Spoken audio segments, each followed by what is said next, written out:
Hello, hello. I wanted to bring you another one of my what I call entrepreneurship in real life episodes. So these are the episodes where I share a bit more like behind the scenes of either something that's like going on personally in my business. I talked about last year how I went on strike for a month. So if you want to hear about that, you can head back to an episode from sort of earlier on in the show. But things like that, where I'm kind of either, shifting my mindset around something. And I just want to like walk through it with you.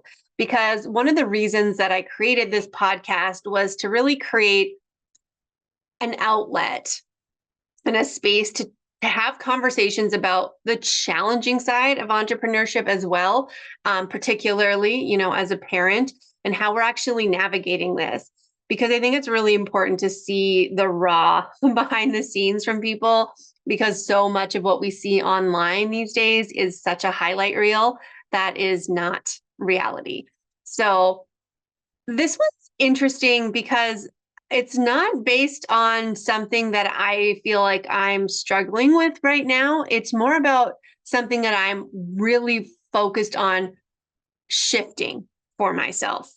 And that is kind of around the question of timing and how long does it take to actually hit your goals? How long does it take to quote, be successful? How much stamina do I need to play this game of entrepreneurship? Like, when's it going to happen?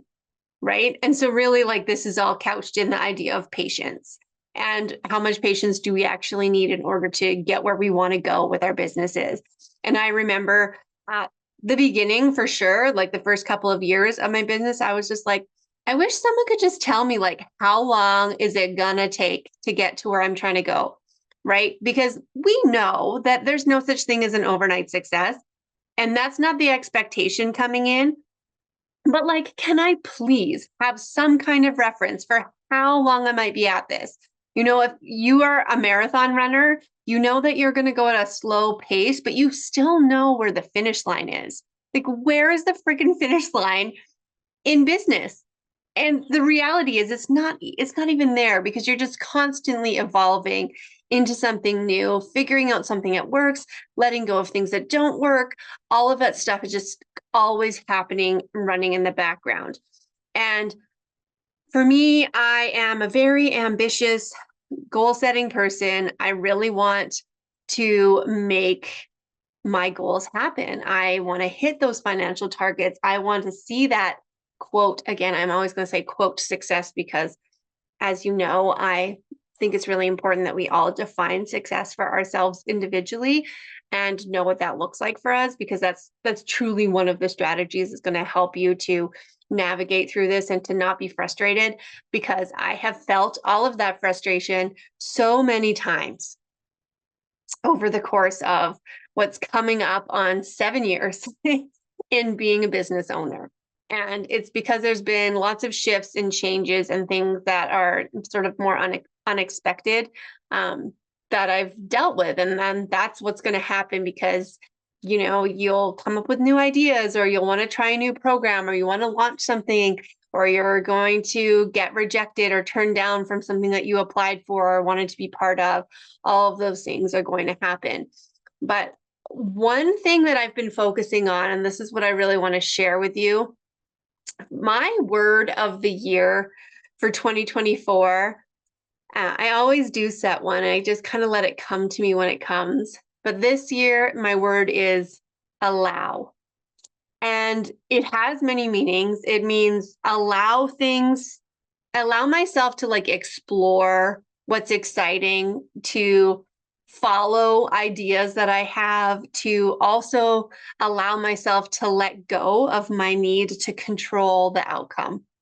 So I think that innately, for me, and probably for a lot of you, we go, okay, here's where I want to go. I'm going to create this program, or I'm going to have this many clients. Like, I want to make $100,000. I need to have X number of clients this year, which means I need to get, 2 or 3 a month, which means I need to do all these sales calls or whatever. And you're like reverse engineering, and you're coming up with all these numbers, and you're like, here's my wonderful plan.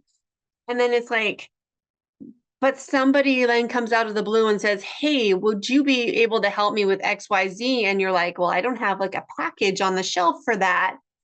Do I explore it? Do I go there? Do I try something else? Right. And this is where for me, I'm allowing people to show up and say, I'm interested in working with you this way. What would that look like? So I'm allowing, one of the things I'm allowing right now is to explore doing a more long-term contract with another company, to partner with another PR firm and support them and their clients in a way that I haven't done in years, since I literally left my previous job at a PR firm and swore I would never do that again. But it feels good. I feel aligned with it. I want to explore it. So I'm allowing it. And that's the attitude I think that's helping me to be less frustrated around how long things are going to take. Like, when are we going to, when is my program going to take off and like have consistent people coming into it all of the time? Because that's the goal, right? But I know that it just takes longer than we wanted to, obviously. And it takes longer than we're expecting or planning for sometimes too. And sometimes what happens is we can get frustrated about that. And then we throw it in the garbage, we burn it all down, and we go some other direction. And we're like, well, that didn't work, so I better try something else. And I honestly think that sometimes we throw things away right before the tweak that would have made it all blow up, right before the, shift that would have made it actually work. And we're getting so close to the finish line, and then we're technically quitting, even though we're telling ourselves we're not quitting because we're just, pivoting into a new direction. So I really do think it's just taking a lot more time. And it's a hard thing to lean into this kind of the pace that's meant to be, that everything is going to happen in its own time. And I have to say a shout out to a client of mine who's really helped me to see this as well, who's just like this gem of a human being.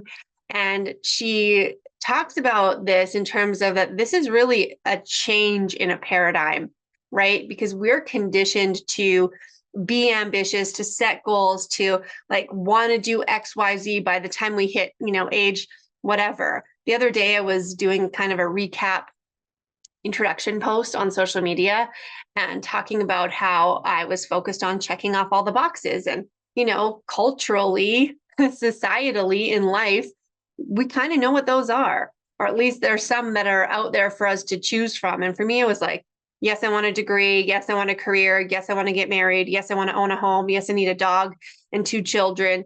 And I did all of those things by the time I was 29, 29, married at 23, homeowner 22, like all of these things, because I was like, yep, let's get it. I actually had a boss one time who liked to give like joke awards, and he gave me this like joke award for most life events in 1 year, because that was how I rolled. And now I'm trying to lean into this like chill pace of allowing things to happen when they're going to happen instead of trying to force them. So back to my wonderful client, she has a daughter who has cerebral palsy, and her daughter didn't walk until she was 7 years old. And she told me that her awareness of this, like, obviously, she wanted to believe that her daughter is going to walk and she wants to support her daughter in being able to walk.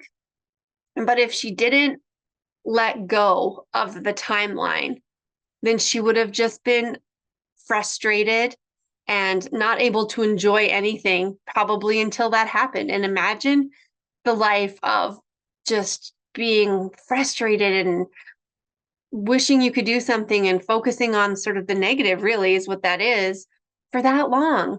Like, and was just such an awareness to me of, yes, this is really how we should just lean into letting it happen. And the more that I can tap back into that, and like literally every single day I'm going, it's going to happen when it happens. It's going to happen when it happens. And that doesn't mean to not do anything. So there's a sort of nuance here where you're still actively working towards your vision. However, you've let go of the deadlines. You've let go of that it has to happen by next month or else I'm, done and I'm gonna quit. I'm gonna try something different. Instead, like, does it still feel good? Does it still feel like I'm on the right path? Am I still excited by this? Should I continue to follow it? And so that's really changing that paradigm from that hustle mentality into this flow. And I also learned in the last year about a concept from an author called Dr. Benjamin Hardy and Dan Sullivan. So they wrote a few books together, and the concept is called the gap in the gain.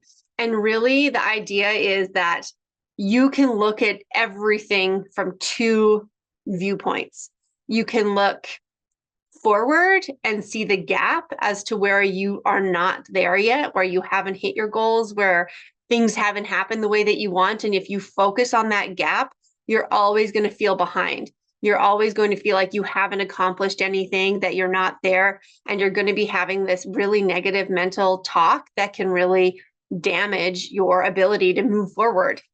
Or you can look backwards at the gain and be always seeing how far you've come, how you've made progress, how you've worked towards something, how something has happened that shows a positive forward momentum, and be looking at that all the time. You're always going to be in that position. I remember this summer we got a puppy, and I thought, oh my gosh, this was the worst idea ever. Because you're all of a sudden back in this place where you're house training a dog. And like, as a parent, I feel like it's okay for me to say that having a puppy is harder than having a toddler, but for a shorter amount of time, because they don't wear diapers, they don't communicate, they just pee on the floor like all the time. And so every single day when I saw something happen, like, it was easy to be like, oh, we're never going to sleep. There was this period of time for 3 or 4 days where I'm sleeping on the floor because we're trying to crate train this dog, and she's whining, and then she has to go out, and I have a sore neck and I'm sleeping on the floor. And I thought, is this ever going to end? But if every single day I got up and went, oh, last night Betty slept for an extra hour, and today she learned how to sit, and yesterday she didn't know how to sit. I was like, this is the best example of looking at the gap or the gain, because you can be stuck in the frustration, or you can see how progress is happening. And when you focus on the progress happening, it makes it easier to get through the harder stuff. And then it also, that happens quicker. So it's really all about the way that you're looking at things. And so to finish up my little, like, whatever this is, sermon that I'm delivering right now, I just feel like that is a shift that if you catch yourself looking at the gap, wondering when it's going to happen, focused on how it hasn't happened yet, you have an opportunity to think about how far you've come. Our brains just, we don't give ourselves enough credit, first of all. We need to celebrate these things that are happening along the way. So whether that means you're just writing down that, like, something good happened today, you got a new client, you met somebody new, you invested some time for yourself, you took a nap, like, whatever it was that made you feel good, and focusing on more of those on a daily basis is going to help you to let go of that need to achieve the goal by a certain date. I feel like we're at this place, like, this episode will be coming out in February, where, maybe some of us set goals for the beginning of the year and we're going, oh my gosh, it's halfway through this quarter now, and I haven't yet gotten to that place. So what does that mean? And instead of, like, attaching a label to yourself and feeling that this means I'm a failure because I haven't achieved what I set out to achieve yet, instead, can we look at the things that we have done to make progress towards that? And or things that maybe have come up instead, because if you're like me and you're leaning into the allowing, different things that I did not have on my radar at all at the beginning of the year have already started to come up. And I think that's amazing. And so it's challenging to flip from this like culturally ingrained hustle, ambitious goal setting, smart goals, time bound goals, all of this that we have ingrained in us, into a place where we're just going on our own schedule. because it's going to be individual for you and for me and for everybody else. And there really is no answer to the question of how long is it going to take, but to give yourself tools to support yourself in allowing it to take however long it's going to take. And I'm here for you every step of the way. So please reach out, please connect. If you need support, I am here. Have a really, really, really great day and rest of your week. And I will be back with you next week. Bye for now.